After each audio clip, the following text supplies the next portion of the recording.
corso delle ultime ore, dico nelle ultime ore perché questa volta in maniera particolarmente anomala la decisione del taglio dell'OPEC Plus non è avvenuta il lunedì 3 aprile durante la loro riunione, come era stata fissata da tempo, bensì è stato preannunciato di domenica 2 da parte dell'Arabia Saudita, quindi una situazione di per sé anomala,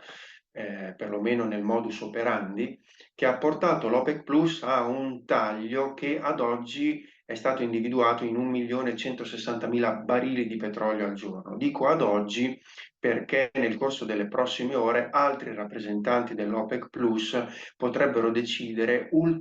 di aggiungere ulteriori tagli volontari. A questo 1.160.000 barili di petrolio si aggiungono 500.000 barili di petrolio che erano già stati in precedenza tagliati unilateralmente dalla Federazione Russa a partire dal 1° marzo e fino al 30 giugno.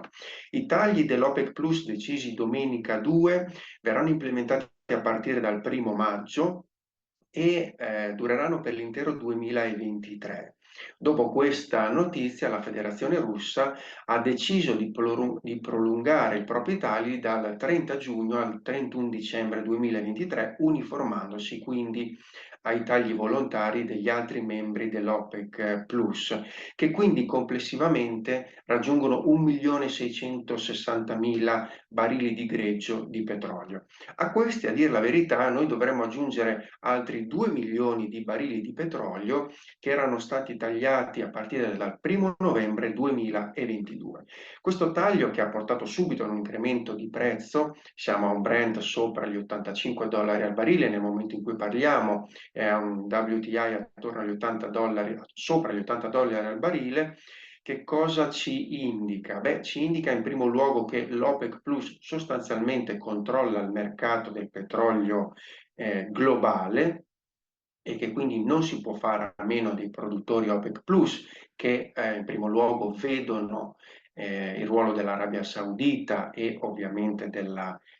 Federazione Russa, che sono i due leader sostanzialmente dell'associazione, della neo-organizzazione. In secondo luogo possiamo senza dubbio affermare che questo taglio con ogni probabilità porterà ad un ulteriore incremento di prezzo del barile nel corso della seconda metà del 2023, viste le stime che noi abbiamo rispetto alla crescita della domanda globale di petrolio, tra i 2 e i 2,3 milioni di barili al giorno, con la Cina a farla da padrone con più 900.000 barili di petrolio al giorno, e sarà interessante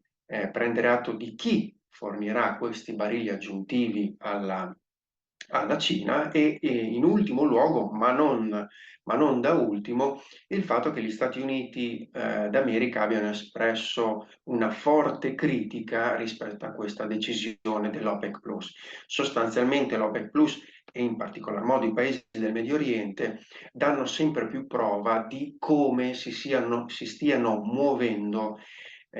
indipendentemente da quelli che sono i desiderata degli Stati Uniti d'America. Ricordiamo che l'estate trascorsa Biden provò a comunicare, a telefonare a Bin Salman e non soltanto a lui, senza nemmeno ricevere risposta proprio telefonica. Questo ad indicare come i paesi del Medio Oriente siano sempre meno influenzati dalle pressioni politiche statunitensi, sempre più attenti a coordinarsi con la Federazione Russa per quanto attiene le politiche produttive e ovviamente sempre più attenti a quello che è il più grande importatore di petrolio al mondo, e cioè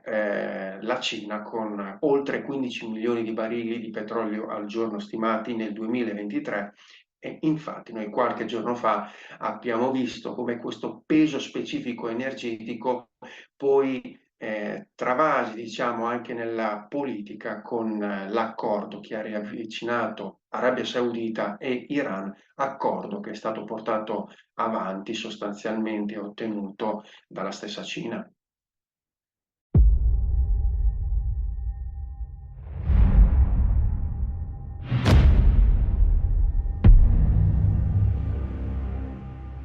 Un altro degli aspetti più importanti ai quali noi stiamo assistendo nel corso delle ultime ore, degli ultimi giorni, è appunto la questione del petrodollaro versus il petro-yuan, e cioè fondamentalmente la decisione da parte della Cina e di diversi produttori del Medio Oriente, a partire dalla stessa Arabia Saudita, di commercializzare i propri barili di petrolio non più in dollari, bensì in yuan. È chiaro che questo è un elemento di grandissima rottura, con delle conseguenze geopolitiche non indifferenti. In particolar modo per quanto attiene gli Stati Uniti d'America, che ovviamente non possono permettersi di far sì che il commercio internazionale e in particolar modo quello delle materie prime non veda al centro la loro valuta, pena conseguenze economiche a partire da quella di una fortissima inflazione che ovviamente che comporterebbe per gli Stati Uniti d'America la perdita della supremazia globale, oserei dire. Certo, più volte abbiamo assistito al de profundis del dollaro, per cui io da una parte sarei sicuramente cauto anche per le conseguenze che ciò potrebbe determinare, però dall'altra è inevitabile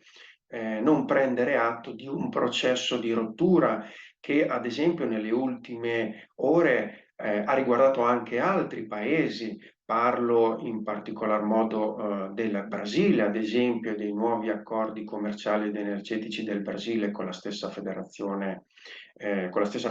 russa e la Cina, ma da ultimo anche l'accordo della stessa federazione russa con l'India per quanto riguarda le forniture petrolifere della Rosneft, la più grande multinazionale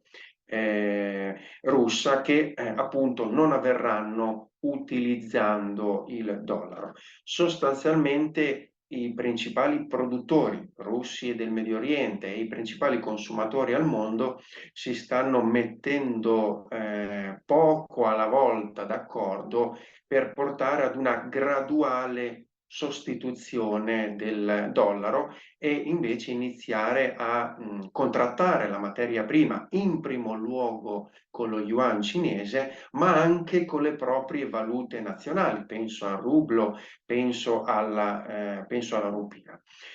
Bisogna capire quanto questo processo sarà graduale e che accelerazioni potrà avere nel corso delle prossime settimane, nel corso dei prossimi mesi. E non ti nascondo che questo è, a mio avviso, motivo di grande preoccupazione, perché gli Stati Uniti d'America ovviamente non rimarranno passivi rispetto a questa situazione, ma cercheranno di mettere in atto una serie di contromosse che, dato il contesto internazionale, è assai preoccupante. Un'ultima considerazione, che anche questa non è stata, a mio avviso, evidenziata in maniera chiara, nel corso delle ultime ore non soltanto russi e indiani si stanno mettendo d'accordo per contrattare le materie prime e venderle con le proprie valute nazionali, ma il greggio di riferimento russo venduto agli indiani non sarà l'Urals, non verrà più contrattato con un riferimento al prezzo del benchmark del Brent europeo, bensì sarà ancorato a una qualità di greggio, il Dubai, che per l'appunto è un greggio medio orientale. Questo che cosa vuol dire? Vuol dire che noi avremo una perdita di peso da parte delle piazze finanziarie europee che commerciano la commodity del petrolio avendo come riferimento il Brent, in favore invece di un incremento del peso specifico e del potere delle piazze finanziarie medio orientali che quel greggio lo producono. E quindi un altro fattore che ci indica uno spostamento nei rapporti di forza dal blocco atlantico a quello eurasiatico a guida russo-cinese, sempre più coordinato con il Medio Oriente, ma anche con certi paesi africani.